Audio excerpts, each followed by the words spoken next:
Hello दोस्तों, स्वागत है आपका हमारे यूट्यूब चैनल में। कहते हैं कि अगर किसी मरने वाले व्यक्ति की कोई इच्छा रह जाती है तो उस व्यक्ति को मुक्ति नहीं हो पाती तब तक जब तक कि उसकी इच्छा पूरी ना हो। ऐसा ही कुछ मानवी के साथ हुआ था। जब मानवी की शादी हुई थी तब उसके कुछ महीने बाद ही उसकी माँ बीमार हो गई और बीमारी की वजह से वो चल बसी। उनकी इच्छा थी कि वो मरने से पहले दादी बन सके, मगर किस्मत को तो कुछ और ही मंजूर था। कहते हैं ना, जिसे जब आना होता है वो तभी आता है जब ऊपर वाले को मंजूर हो। क्योंकि मानवी खुद भी अपनी माँ को बहुत सालों बाद हुई थी, इसलिए उनकी ये इच्छा अधूरी रह गई और वो इस दुनिया को छोड़कर चली गई। समय बीतते पता ही नहीं चलता। एक दिन मानवी को पता चला कि वो माँ बनने वाली है, तो उसकी खुशी का कोई ठिकाना ही नहीं रहा। मानवी को उस दिन अपनी माँ की बहुत याद आ रही थी, क्योंकि यही तो उनकी अंतिम इच्छा थी। उस दिन के बाद मानवी को हमेशा अपने आसपास किसी के होने का एहसास होता था। मानवी को लगता था कि कोई उसके पास है जो उसे दिखाई नहीं दे रहा। जब भी मानवी ये बात किसी को कहती तो सब उसे समझाती कि गर्भावस्था में ऐसा कभी कभी होता है कि माँ अपने बच्चे के लिए बहुत ज़्यादा चिंता करती है और ये उसका वहम है। ऐसे ही दिन बीतने लगे और मानवी ने भी उस बात पर ज़्यादा ध्यान नहीं दिया।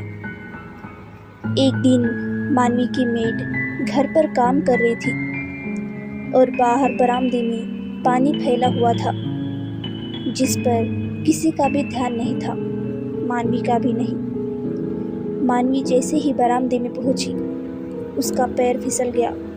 मानवी पीठ के बल गिरने ही वाली थी कि उसे किसी ने आकर पकड़ लिया और मानवी को बचा लिया।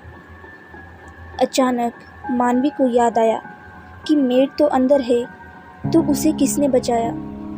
जैसे ही मानवी ने पीछे दिखा तो वहाँ कोई नहीं था और मानवी हवा में झूल रही थी। ये देखकर मानवी अचानक इतनी बुरी तरह से घबरा गई। मानवी की बाजू पर किसी के हाथों के निशान थे जो उसे बचाते वक्त आ गए थे।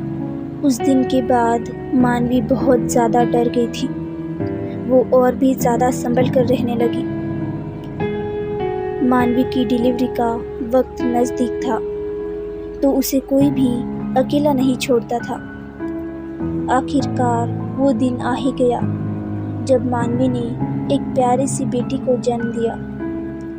मानवी अब अस्पताल से घर आ चुकी थी। एक रात घर में जब सब सो रहे थे तो मानवी को एहसास हुआ कि किसी ने उसे आवाज़ दी है और कहा कि उठ जा गुड़िया, कब से खेल रही थी और अब रो रही है, उसे दूध पिला दे। मानवी ने जब देखा कि उसकी बाजू पर किसी का हाथ है तो उसे ज़्यादा टाइम ना लगते हुए उसने झट से पहचान लिया वो हाथ और वो आवाज़ उसकी माँ की थी। उसी वक्त मानवी के पति आकाश को भी एहसास हुआ था कि जैसे कोई उनके कमरे में आया है। आकाश ने तुरंत ही मानवी से पूछ लिया कि कोई आया है क्या, तो उस वक्त मानवी ने झूठ बोल दिया, नहीं कोई नहीं। मानवी ये बात अच्छे से जानती थी कि आधी रात को अगर उसने किसी से कुछ भी कहा तो सब डर जाएंगे। मानवी ने सुबह जब रात वाला किस्सा अपने पति आकाश को बताया तो वो भी डर गया। उस रात के बाद कभी भी मानवी को ना तो उसकी माँ दिखी और ना ही उनकी आवाज़ सुनाई दी, क्योंकि उनकी अंतिम इच्छा पूरी हो गई थी। तो दोस्तों, आपको वीडियो पसंद आई हो तो हमारे वीडियो को लाइक करें और अगर आपने हमारे चैनल को अभी तक सब्सक्राइब नहीं किया है तो सब्सक्राइब कर दें और बेल वाला आइकन प्रेस करना मत भूलना। Bye bye.